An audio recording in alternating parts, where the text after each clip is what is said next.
சென்னை திருமங்கலம் பகுதியில் போதைப்பொருள் விற்பனை நடைபெறுவதாக தகவல் அறிந்து சென்ற போதைப்பொருள் தடுப்பு பிரிவு போலீசார் தியாகேஸ்வரன் என்பவரை கைது செய்து விசாரணை நடத்தினர். விசாரணையில் சென்னை வளசரவாக்கத்தைச் சேர்ந்த தொழிலதிபர் சரத், முகப்பேர் கிழக்கு பகுதியைச் சேர்ந்த சீனிவாசன், ஆந்திராவைச் சேர்ந்த ஷர்புதீன் முகமது மஸ்தான் ஆகியோருக்கு விலை உயர்ந்த ஓஜி கஞ்சா விற்பனை செய்தது தெரிய வந்தது. இதையடுத்து போலீசார் அவர்களிடமிருந்து 10 கிராம் ஓஜி கஞ்சாவை பறிமுதல் செய்தனர். மேலும் 27,50,000 ரொக்கம், சொகுசு கார், 8 செல்போன்கள் ஆகியவற்றையும் கைப்பற்றினர்.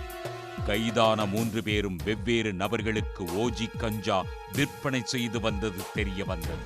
கைதான 3 பேரையும் போதைப்பொருள் தடுப்பு பிரிவு போலீசார், திருமங்கலம் போலீசார் தொடர்ந்து விசாரணை நடத்தி வருகின்றனர். கைப்பற்றப்பட்ட 27,50,000 ரொக்கம் குறித்து சர்புதீனிடம் விசாரணை மேற்கொண்ட போது அதிமுகவில் வியூக அமைப்பாளரான ஹரி என்பவருடையது என்பது விசாரணையில் தெரிந்தது. தான் ஹரியிடம் தற்போதுதான் பணியாற்றுவதாகவும் தெரிவித்துள்ளார். இதையடுத்து போலீசார் அதிமுகவிற்கு ஆதரவாக செயல்படும் சமூக ஊடக மேலாண்மையில் பணியாற்றும் பிரமன்யா நிறுவனத்தைச் சேர்ந்த ஹரி மற்றும் சாய் ஆகியோரை காவல் நிலையத்திற்கு அழைத்துச் சென்று விசாரணை நடத்தி வருகின்றனர். மேலும் போதைப் பொருள் விற்பனையில் இவர்களுக்கு தொடர்பு இருக்கிறதா என்பது தொடர்பாகவும் விசாரணை நடந்து வருகிறது.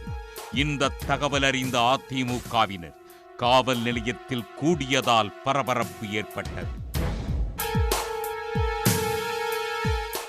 அதிமுக ஆதரவு தேர்தல் வியூக வகுப்பாளர்கள் ஹரி, சாய் ஆகிய இருவரையும் சட்டவிரோதமாக விசாரணை என்ற பெயரில் பல மணி நேரம் வைத்திருப்பதாக கூறி முன்னாள் அமைச்சர் கோகுல இந்திரா, அதிமுக மாவட்ட செயலாளர் ஆதி ராஜாராம், மத்திய சென்னை முன்னாள் எம்பி விஜயகுமார் என 200க்கும் மேற்பட்ட அதிமுகவினர் அரும்பாக்கம் காவல் நிலையம் முன்பு திரண்டதால் பரபரப்பு ஏற்பட்டது. ஆந்திராவை பூர்வீகமாக கொண்ட சென்னை தேனாம்பேட்டையில் வசித்து வரும் சர்புதீன் முகமது மஸ்தான் சினிமா துறையில் பணியாற்றியவர் என கூறப்படுகிறது. சர்புதீன் 4 ஆண்டுகளுக்கு முன்னர் நடிகர் சிம்புவிடம் பணியாற்றியதாகவும், சிம்பு நடித்த ஈஸ்வரன் படத்தின் தயாரிப்பு நிர்வாகத்தில் பணியாற்றியதாகவும் கூறப்படுகிறது. அவரது வீட்டில் இருந்த காரை சோதனையிட்ட போதுதான் 27,50,000 பணம் இருந்துள்ளது. அந்த பணம் யாருடையது என கேட்டபோது அதிமுக தேர்தல் வியூக வகுப்பாளராக செயல்படும் ஹரி என்பவருடையது என வாக்குமூலம் அளித்துள்ளார். தான் ஹரியிடம் தற்போதுதான் பணியாற்றுவதாகவும் தெரிவித்துள்ளார். அதன் அடிப்படையிலேயே ஹரி மற்றும் சாய் ஆகிய இருவரை பிடித்து திருமங்கலம் போலீசார் விசாரணை நடத்தினர். கஞ்சா வழக்கில் கைது செய்யப்பட்டவர்களுக்கும் சினிமா பிரபலங்களுக்கும் உள்ள தொடர்பு குறித்து விசாரணை நடந்து வருகிறது. எல்டாம் சாலையில் உள்ள சர்புதீன் வீட்டில் வார இறுதி நாட்களில் சினிமா பிரபலங்கள் கூடி போதைப் பொருளுடன் பார்ட்டி கொண்டாடியதாகவும் தகவல் வெளியாகியுள்ளது.